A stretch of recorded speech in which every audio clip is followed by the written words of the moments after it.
Hey guys, welcome to the Outer Nexus. Tonight we are going to get into China intending on mining helium-3 from the lunar surface, what their Chang'e orbiter has found, and yeah, it's pretty remarkable.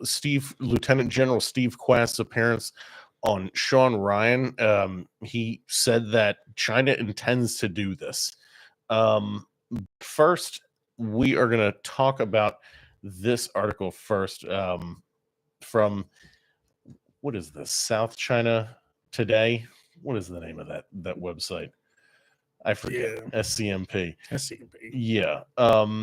So it's, who knows whether this stuff is legit or not, but one of their opinions is the US China trade talks should pave way for AI safety treaty. AI could become too powerful for human beings to control. The US and China must lead the way in ensuring safe, responsible AI development.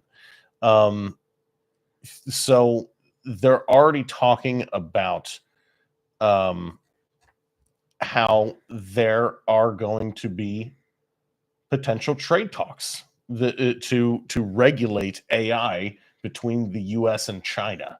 Yeah. And this might be a necessary thing, because China has no intention of stopping building humanoid robots to replace humans. No, but in on that same thing, I doubt they even have an intention to slow down, which Oh makes, no, which yeah. makes me question the treaty at all. Well, yeah, Yeah. and that's the thing is that it's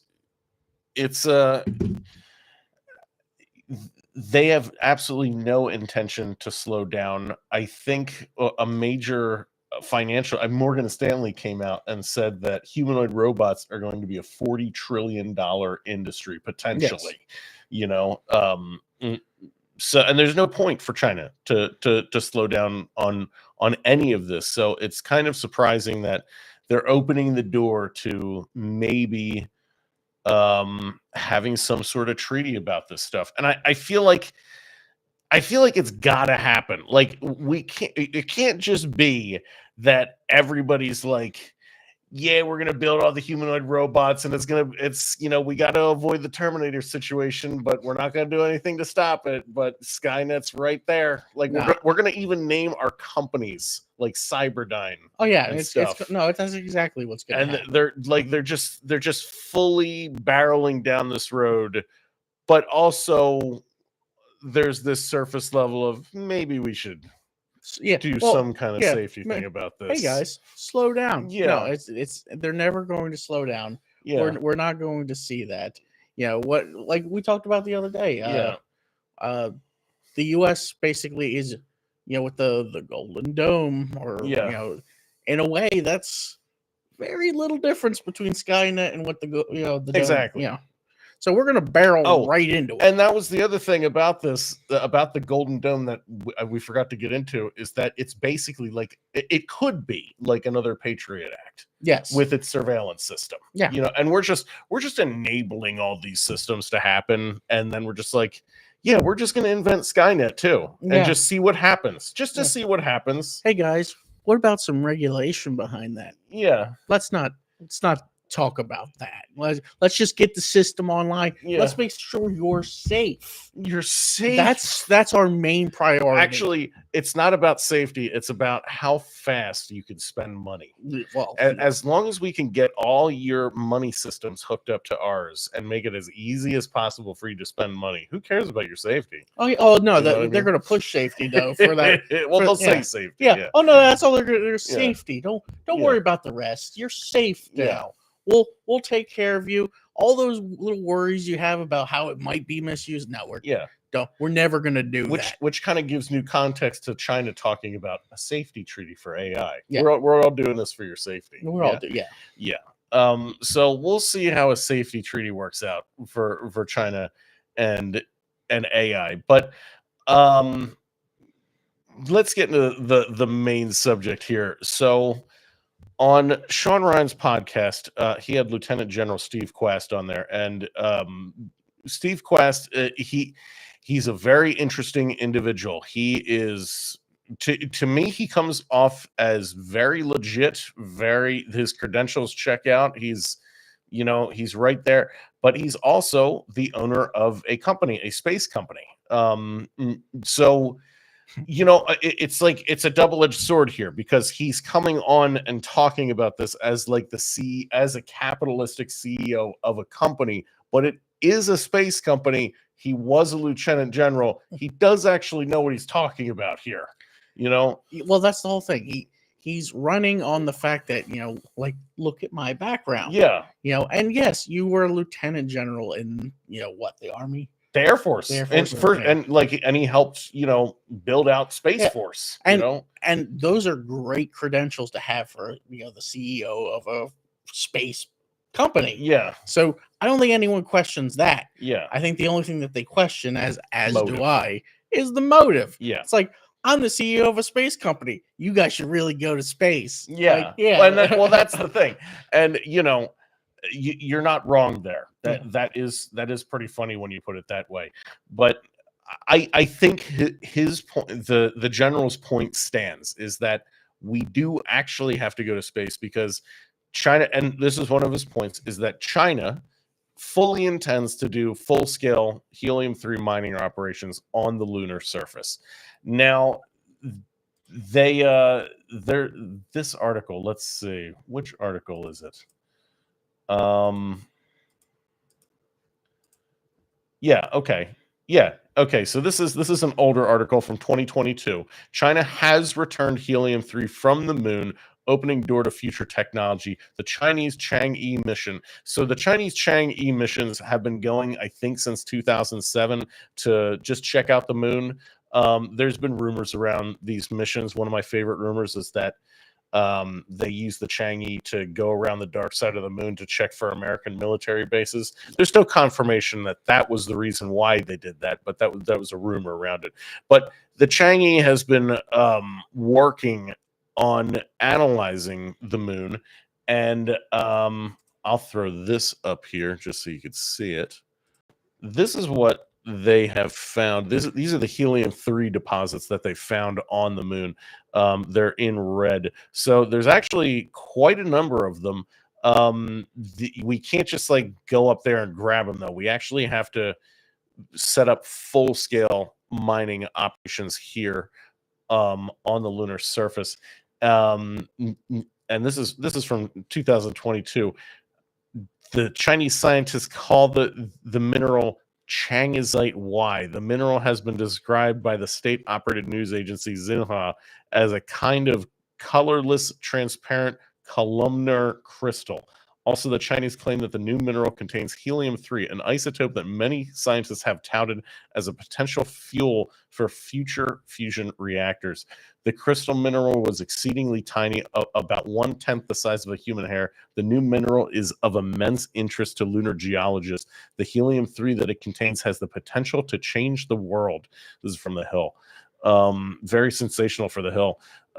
Scientists have known the lunar surface contains deposits of helium-3 since the Apollo program. Oh, wow. The main advantage of helium-3 fusion over fusion using tritium and deuterium isotopes of hydrogen is that it doesn't create radioactive neutrons. Its main disadvantage is that achieving a controlled fusion reaction with helium-3 is far more difficult than using more conventional fuels. So that's the deal with helium-3, and why it's so important is because I think when it runs out of energy, it just shuts off. It doesn't have a radioactive half-life associated with it. So it's actually pretty safe. The issue is that getting the temperature right on this thing.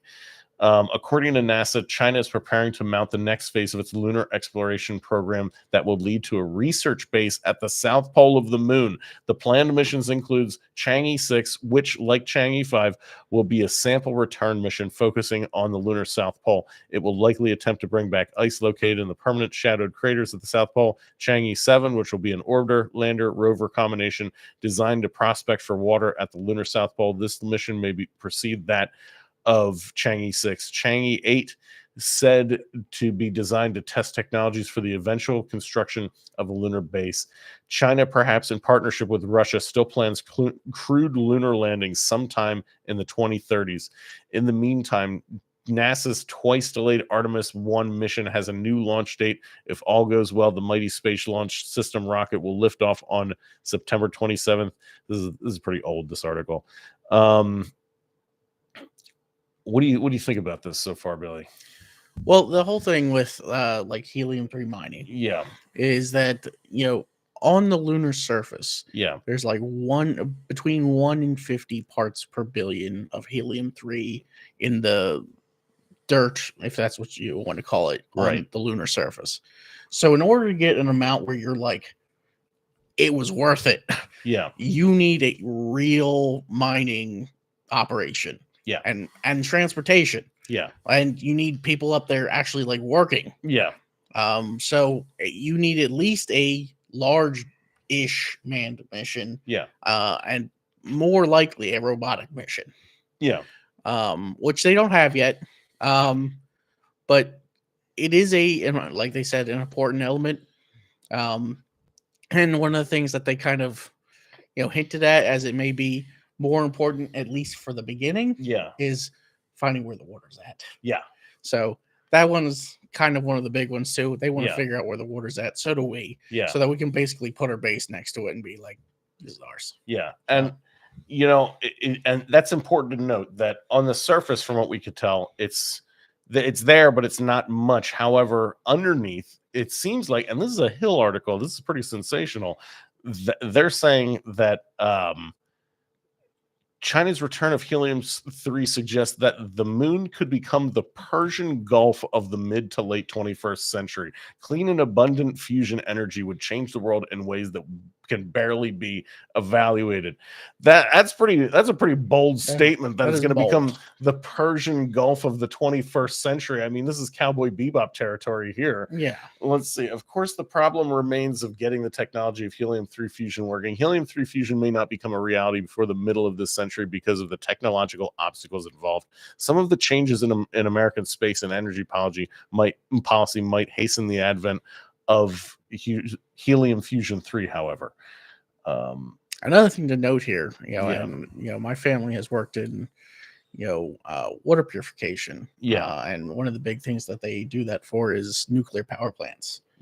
And I can say that the Nuclear Energy Commission, the ones who decide like the safety regulations behind nuclear, they are incredibly slow at making changes. So I think before we even get there, we're gonna have to like look at that whole, not that safety is not important, but how fast we're able to actually move forward in the nuclear facility with them at the reins. Let me see. Here we go. Now this is a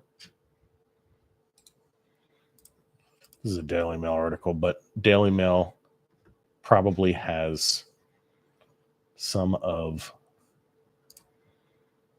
the best some of the best meme takes on stuff. They're not the best source, but they break it down the way the internet normally breaks things down. So let's see. Retired general issues terrifying warning about China mining the moon. Power for the entire world. A retired Air Force general has warned that China is mining a rare and powerful element from the moon that could give them the upper hand in the new space race. China confirmed its plans to build a nuclear plant on the moon to power the research station it's dreaming up with Russia.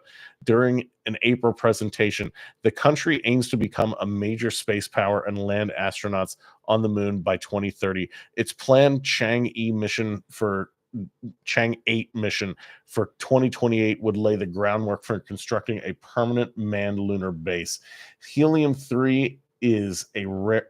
However, Stephen Kwast, a retired Air Force general, and the CEO of Space Built, claimed China has already started mining helium-3 from the moon. Helium-3 is a rare form of gas of helium on the Earth, but NASA estimates that 1 million tons of it is on the moon. Scientists believe helium-3 could provide nuclear energy in a fusion reactor, but since it's not radioactive, it would not produce dangerous waste. Kwast warned during a recent episode of the Shawn Ryan show that if China monopolizes the element, they could have enough power to crack any computer code. If we were to mine the moon for helium-3 at the current level of electricity use, we could power the energy needs of the human race for thousands of years based on the helium-3 that's on the moon right now. So that is like immediately like this dude might as well be the dude from Avatar talking about unobtainium, because that's what's going on here right now. Yeah. He's talking about science fiction concepts, and not only that, I'd like you to continue, but not only that, he gets into a number of wild science fiction concepts like teleportation, things like that. But what do you think about what he's going off on there? I mean, I think the main thing, I mean, again, I his credentials, great. But he owns a space company. Yeah. But I don't disagree with the fact that, you know, the US should get there. Yeah. And quickly. Yeah. Like we should be first. Yeah. Ish. Yeah. You know, if it's second, it's a day behind at tops. Yeah. You know, but that I do agree we should get there quick, but I don't necessarily agree with all the things that he's putting forward. Yeah. You know, and you know, because his motives are a little his motives are a little questionable. He might be building hype for things. Let's see. Let's take the scenario where China now has enough helium-3 as they're mining it on the moon and bringing it back to Earth to be able to power the entire world for thousands of years. They are the ones that can actually operationalize quantum because they can cool it down to the temperature it needs to actually operate. Kwast explained that helium-3 can be used to control the quantum cooling needed for advanced technology, and whoever controls it will be able to break any code on the planet. When you start combining those three quantum capabilities, sensing, computing, communication, and you could affordably cool it down to the levels where it can be operationalized, now you've broken every code that ever was. I don't care how good your encryption is. They see every secret, every code, everything, Kwast said. So there's an example of why not being in space with logistics and infrastructure to be able to move and see and operate and to operate can make you vulnerable. Space is the place where if America does not change our strategy and how we're investing in space, we will become victims to others that use space as a way of dominating the energy market, but also the information market. While there is no proof that China is actively mining helium-3 on the moon, they have expressed interest in lunar resource extraction. In June 2024, China became the first country to land on the moon's far side. The Chang'e 6 spacecraft returned with 4.4 pounds of lunar rock samples. Okay. A new space race is warming up after half a century with Russia, China, and America racing to put robots, human astronauts, even lunar trains on the moon. Rare earth metals used in smartphones, computers, and advanced technologies are available on the moon, according to research by Boeing. Most plans for moon mining involve robots doing much of the work, overseen by humans on either on moon bases or on orbiting space stations. Seattle startup Interloon recently released a prototype of excavator for harvesting helium-3 from the moon. The machine is designed to ingest 100 metric tons of moon dirt or regolith per hour and return it to the surface in a continuous motion. The high rate excavation needed to harvest helium-3 from the moon in large quantities has never been attempted before, let alone with high efficiency. And that's the thing. They're going to have to completely engineer out like different mining methods entirely. Yes. for lunar mining. For lunar mining, low gravity mining, which maybe that could be easier. And yeah, but it does. I mean, it also presents its own challenges too. Yeah, you know, it's a combination. There are something like obviously it's like, oh, the rocks are quite a bit lighter, but at the same time, it's like I don't want it to float away. Yeah, you know? exactly. So yeah, but yeah, I think Some of this stuff we might save for another episode. Let me see here. Moon mining. Oh, yeah. Wow. There it is. That's interesting. Moon mining machine. Interluna unveils Helium-3 harvester prototype photo. The high rate excavation needed to harvest Helium-3 from the moon in large quantities has never been attempted before, let alone with high efficiency. Let's see. This looks like it was 8 days ago. Yeah. It's very new. We just got our first look at a prototype for a novel moon mining machine. When you're operating equipment on the moon, reliability and performance standards are at a new level. Here, I'm going to throw this thing up there so people can see. So this is a moon mining machine. They probably have it out testing it. You can see a tree there, so it's not on the moon currently. It's not. They didn't get up there in environment currently. However, that's what it looks like. Rob Meyerson, co-founder and CEO of Seattle-based startup Interlune, said in May 7th statement, the machine is designed to churn up to 100 tons of lunar dirt or regolith per hour to harvest helium-3, a potential fuel source for future fusion reactors. The high rate excavation needed to harvest helium-3 from the moon in large quantities has never been attempted before. Building the prototype fostered a unique partnership between Interlune and Vermeer, a 70-year-old agricultural and industrial equipment manufacturer. We've been very pleased with the results of the test program to date and look forward to the next phase of development. Interlune said that excavation is the first step in a planned 4-step system to harvest natural resources from space, excavate, sort, extract, and separate. The startup went forward with building the full-scale prototype after successfully testing a smaller version of the machine last year. As a potential game-changing fuel source that could be used in a range of industries in the future, helium-3 and getting it from the moon to Earth has been a hot topic for years, and there have been American, Chinese, and Japanese efforts centered around mining the rare helium isotope. However, the cost of harvesting helium-3 and then delivering it for use on Earth could make it cost prohibitive as a fuel source in the immediate future, according to Ian Crawford, professor of planetary science and astrobiology at Birkbeck, University of London. In 2021, Crawford told Space.com that the enormous amounts of investment in infrastructure necessary for the mining and extraction and transportation of lunar helium-3 means that energy sources here on Earth may be cheaper for a while. Interlune and Vermeer are part of a larger wave of companies and organizations that are looking to help pave the way for future industries on and around the moon. For example, the U.S. Defense Advanced Research, DARPA, put forth its 10-year lunar architecture and selected 14 companies to provide ideas about how to develop the lunar economy. So there's a lot of really interesting things that might be happening on the moon's surface and stuff that we might be doing with helium-3. I think one of the most interesting things is using helium-3 to cool down quantum computers or to power them. Well, yeah, to power them. Yeah. I mean, the whole thing is, there's been an energy bottleneck. Yeah. Really. And, like one of the reasons, they bought like 3 Mile Island was to use the whole power plant.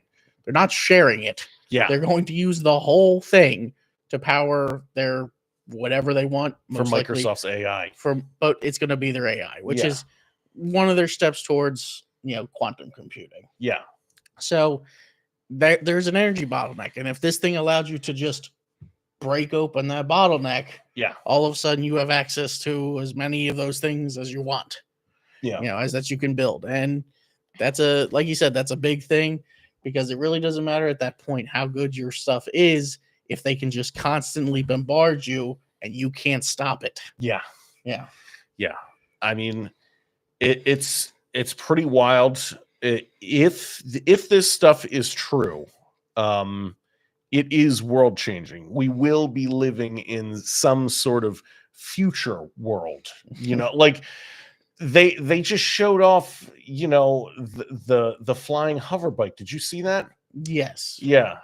I mean, I cover that in the next episode. I did see the flying hover bike. Granted, we'll cover it in the next episode. Yeah. But it was it was a little iffy. It was definitely a prototype. Oh yeah, for Yeah. sure. Yeah. Yeah. But I mean, it's like we're having all the cyberpunk stuff is happening now. Yes, it's all converging. Yes. We might get Cowboy Bebop even. You know, with and the one of my Helium favorites 3. is yeah, you know, the jetpacks. the jetpacks. And those, yeah, there's no ifs, ands, or buts about those things are just out there now. they're just out there now. Yeah. Like you're not buying one as a person so much, but yeah, it's not far from that either. yeah. Yeah. All right.